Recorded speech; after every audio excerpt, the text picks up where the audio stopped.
So in the diagram below, we have R, P, A, Q, and T. Okay, let's see if we can highlight those. R, P, A, Q, and T. What does it say? They say they lie in the circle. So that's not just an innocuous statement. Okay, because if you look at R, P, let's undo that. You can, yep. So RPQT, cool. What we have there is a cyclic quad, and then RA bisects angle R over here, but RAQT is the second cyclic quad we can spot. Okay, so immediately that leads us to think about our cyclic quad theorems. Then it tells us that AB is equal to AQ over there, which means that these angles are equal to each other, and given that RA bisects angle R, well, these two angles are equal to each other. And then RA and TQ is produced to meet at B, so that's just referencing that little vertex we see on the outside. Now, let's see what we can do with all the information we have over here in terms of fleshing out our diagram and making sure that this information, aside from just being on the diagram over there, and us as candidates acknowledging it, well, actually make use of it. So let's just choose a parameter. So I'm going to choose the letter P. So remember, RA bisects angle R. So if this is P, then bisect means, okay, cuts that in half. So that's also going to equal P. Now, from R1 being equal to P, remember, we have a cyclic quad. Let's focus on the blue highlighted piece. That means Q3 is an external angle over there to that cyclic quad. So that's equal to P. And then we have, I can get to another highlighting color. How about we choose orange? Okay. I was going to choose orange, but the software decided to leave it in blue. So we'll stick with blue. When we get back to our bit. Well, hopefully I've darkened that enough. So there we have those two equal line segments. And equal line segments have equal angles that exist opposite them. So there in that orange B, immediately we have something to show over there. So, well, that means these four angles are all equal to each other. It means angle B and angle R2, them being equal, give us, well, these lines being parallel to each other. Why would that be? Well, of course, what that means is we've taken the converse of alternate angles being equal and said to ourselves, well, if that's the case, then these lines have to be parallel to each other. Well, I think that's enough in terms of fleshing it out for now. And now let's go look if that actually helps with the question. Let's see. If I remember correctly. Let's see. This angle being equal to P, that angle being equal to P, this angle being that one being equal to P, and that one being equal to P. Of course, over here we had RA or AR bisecting angle R. So angle R is bisected. That's why we have these two angles equal to P. And then we also had, because angle B and angle R2 are also equal to each other and they are alternate, we can surmise that these lines are parallel to each other. Now let's have a look at what that does. Well, what they want is for us to say that AQ bisects PQB. So again, let's take the highlighter, let's see if we can do that. So there we have from P to Q, and then we'll also over there to B.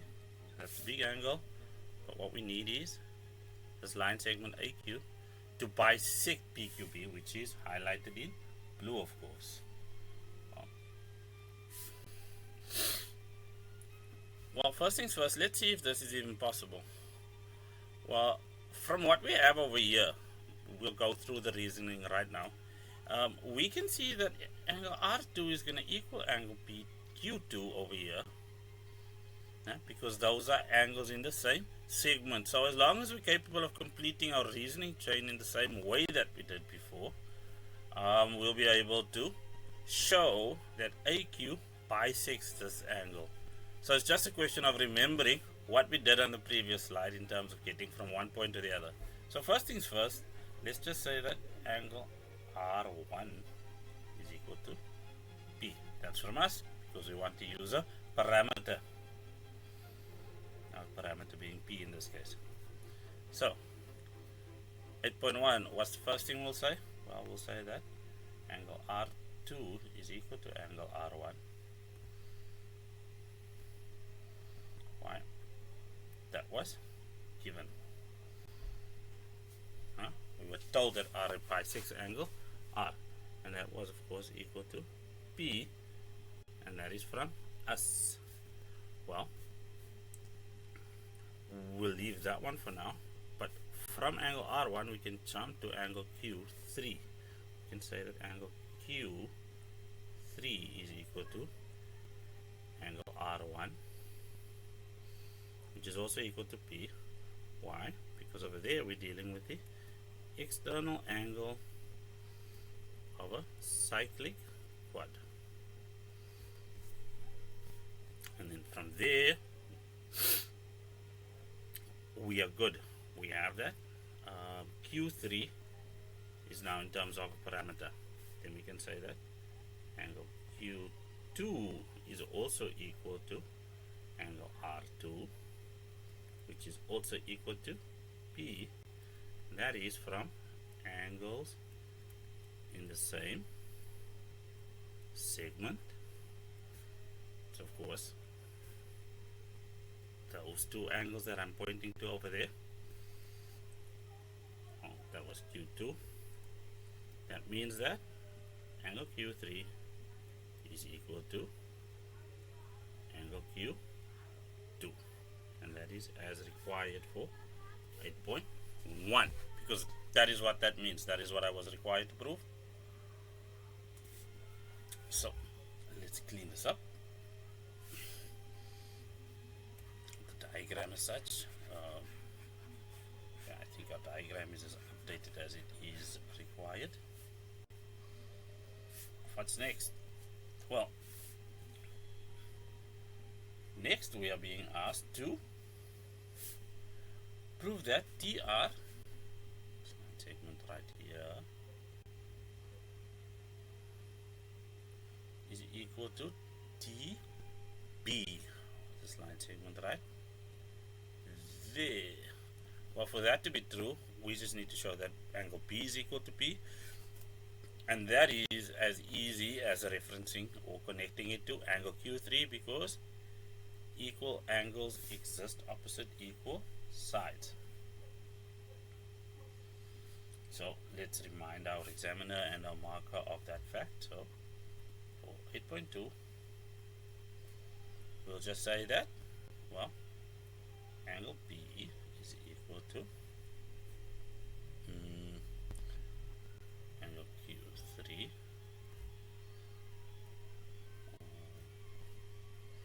which is equal to P. Now reason there, equal angles opposite equal sides. So that covers that, because it's equal to P, which is also equal to angle R1, and that is proven already. So that link being established over there means thusly TR is equal to TB, because equal sides exist opposite equal angles. I think that is more than enough for that. Okay, so we can again see now over here the strength or how nice it is to use a parameter within our solution. We could have referenced the angle in the normal way, but because we have this parameter P to work with, everything seems to be going quite well, and we were capable of handling that a little easier than normal. So for our next magic trick, we are being asked to show that angle P over there is equal to angle TRP. That is TRP. Should be that one over there. Now we can see that angle TRP, the one we're being asked on the right hand side about, is equal to 2P. That is by pure logic. So if we can prove that angle P over here is equal to 2P, then we'll have done our job. So first let's just create some space. Getting rid of the information from 8.2. Okay. Radio. So first things first is we're going to say that, well, it's probably useful to number everything. Get rid of that. Do that. Just say 8.3. First things first, we'll say that angle A1 is equal to, well, 2P, because it is the external angle of a triangle. It's right over there. So that's going to equal 2P. And that is equal to angle P. Angles in the same segment. Okay, just have a look at our bow tie configuration over there. But that goes right over there, also equal to 2P. And that is equal to angle TRP. Okay, why is that? Sum of angles R1 and R2. Therefore, angle P is equal to angle TRP. Again, showing the usefulness of our parameter P.